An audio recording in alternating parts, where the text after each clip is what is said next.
अगर आपको ये कहानी पसंद आए हो तो वीडियो को लाइक करें, कमेंट में अपनी राय दें और चैनल को सब्सक्राइब करें।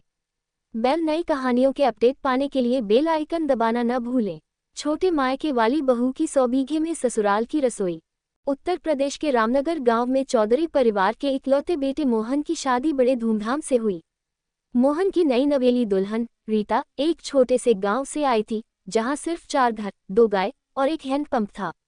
रीता के मायके की रसोई इतनी छोटी थी कि एक कोने से दूसरे कोने में हाथ बढ़ाकर सब कुछ उठा सकती थी, लेकिन उसे क्या पता था कि उसका ससुराल उससे बिल्कुल उल्टा होगा। ससुराल की पहली झलक। रीता जैसे ही ससुराल पहुंची, उसने देखा कि घर का हर कमरा उसके पूरे मायके जितना बड़ा था। लेकिन असली झटका तो तब लगा जब सास ने कहा, आओ रीता, तुम्हें हमारी रसोई दिखाती हूँ। रीता को ये सुनकर खुशी हुई। उसने सोचा, अरे वाह, रसोई में बस थोड़ा सा काम करना होगा। मायके में तो हर समय किचन में ही बिताता था। जैसे ही वह रसोई में पहुंची, उसकी आंखें फटी की फटी रह गईं। रसोई इतनी बड़ी थी कि उसमें घुसने के लिए एक मेन गेट था। एक कोने में मसालों का गोदाम था, दूसरे कोने में सब्जियों का मैदान और बीच में 5 बड़े बड़े चूल्हे थे। हर चूल्हे के पास इतनी जगह थी कि वहां आराम से बैलगाड़ी घूम सके। रसोई का स्वागत समारोह। रीता ने जैसे ही रसोई का मुआयना शुरू किया, वहां काम कर रही नौकरानी शांति ने ठहाका लगाते हुए कहा, बहूजी, आप यहाँ कैसे संभालेंगी? यहाँ तो सामान ढूंढने में ही 2 घंटे लग जाते हैं। रीता ने मुस्कुराते हुए जवाब दिया, अरे, मैं अपने छोटे मायके से आई हूँ। हमें हर मुश्किल का हल आता है, बस देखती जाओ। पहली चुनौती, पराठे बनाना। पहले ही दिन सास ने कहा, रीता बहू, आज नाश्ते में पराठे बनाने हैं।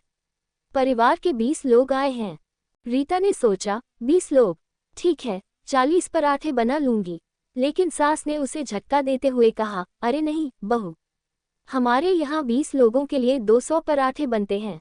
रीता ने काम शुरू किया, लेकिन जैसे ही वह आटा गूंथने बैठी, उसने देखा कि आटा गूंथने का तसला इतना बड़ा था कि उसमें वह खुद आराम से बैठ सकती थी।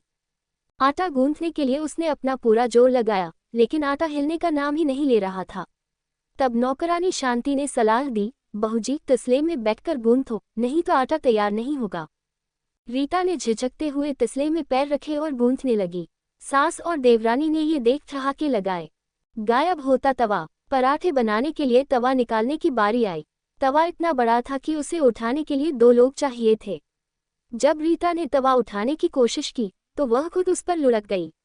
सास ने मजाक करते हुए कहा, रीता बहू, तवे पर लेटने का इरादा है क्या?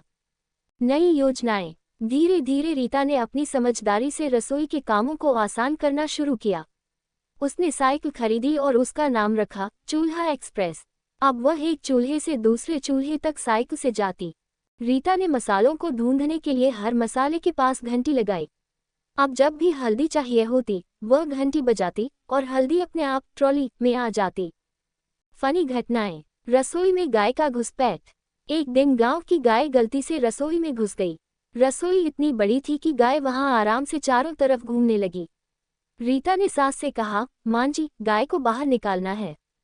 सास बोली, अरे रीता, गाय को ढूंढना तो पहले पड़ेगा। रसोई में कौन से कोने में है पता नहीं।